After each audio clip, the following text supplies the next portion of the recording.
Hello students, today we are going to talk about the conventional sources of energy, in which we will start with the fossil fuels. So as we have already studied in a lower standard that how fossil fuels can be formed, and we all know the uses of the fossil fuels. So let's recall it. In ancient time, wood was the most common source of heat energy. As we all know that in ancient time the inductions and gas stove will not be there. At that time we are using the wood for generating the heat energy.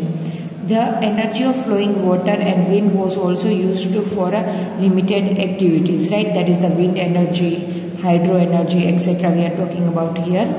The exploitation of coal as a source of energy made the industrial revolution possible, because after the discovery of the fossil fuels, in which we are talking about the coal, because if you are going to observe most of the industries, then in that the energy can be produced by burning of the coal. So coal can be considered as the source for the industrial revolution. Increasing industrialization has led to a better quality of life all over the world. It has also caused the global demand for energy to grow at a tremendous rate. The growing demand for energy was largely made by the fossil fuels, right? So all over the world, if you are going to survey, then you will get to know that most of the energy will be generated through the fossil fuels like coal and petroleum. Our technologies were also developed for using these energy sources, but these fuels were formed over millions of years ago, and there are only limited reserves, as we all know that fossil fuels will take millions of years to reproduce, and also it is present in a limited quantity.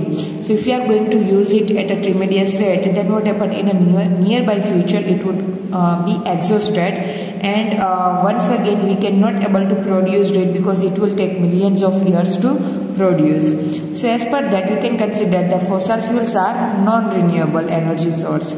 So we need to conserve them. If we were continue consuming these sources at such alarming rates, we would soon run out of energy. So if we are going to use the fossil fuels like we are using right now, then what happen in nearby future, it would be exhausted, and because of that reason, what happen, the energy source will be exhausted.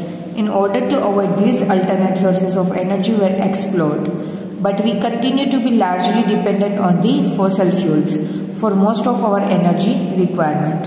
So if you want to conserve the fossil fuels, then what we have to do, we have to think about the alternate source of energy. By using the alternate source of energy, we can able to conserve the fossil fuels for a longer time. Burning fossil fuels has other disadvantage too.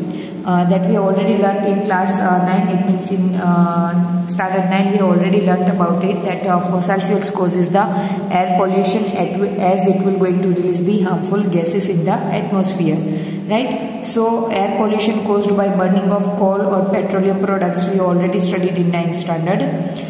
The oxides of carbon, nitrogen and sulfur that are released on burning of fossil fuels are acidic oxides, right? So carbon, nitrogen, sulfur etc. makes the oxides which are acidic in nature, and these leads to acid rain, which affects our water and soil resources, right? So these oxides, when going to dissolve in our rainwater, so it will cause the acid rain, and acid rain mainly affect all the living organisms. In addition to the problem of air pollution, recall the greenhouse effect of the gases like carbon dioxide. We already studied that the most of the petroleum consuming vehicles releasing carbon dioxide in the atmosphere, and carbon dioxide is responsible for the global warming, as we already studied about it.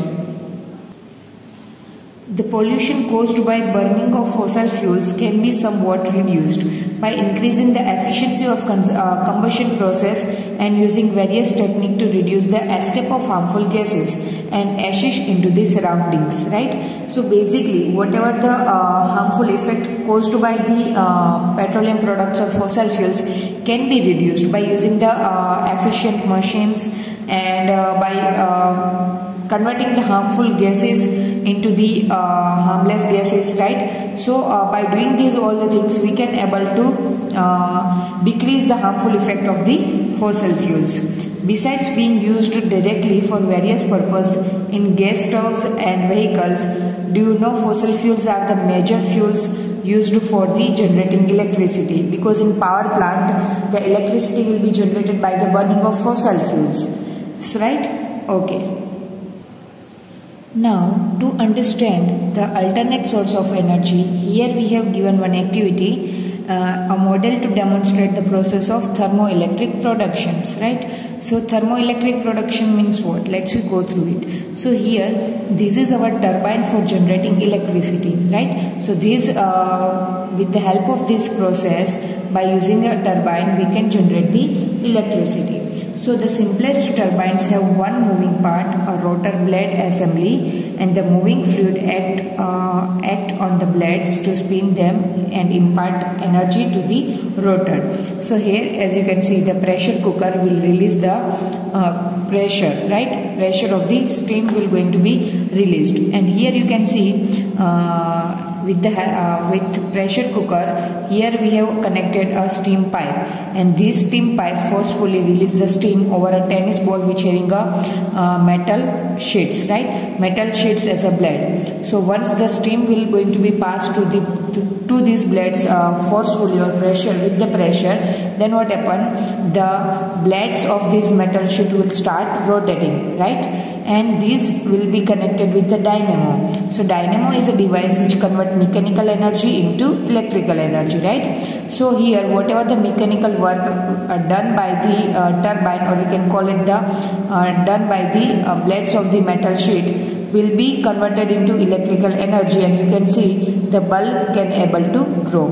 So here the thermal energy can be converted into electrical energy, and that is the reason it is considered as the thermoelectric production, right? So with the help of dynamo, we can convert mechanical energy into electrical energy, right? So with the help of this activity, we can understand the alternate source of energy.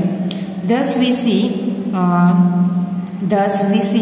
that basically we need to move the fan, the rotor blade with the speed which would turn the shaft of the dynamo and convert the mechanical energy into electrical energy, right? With the help of dynamo, mechanical energy can be converted into electrical energy, and the form of energy which has become a necessity in today's scenario, the various ways in which this can be done depends upon availability of the resources.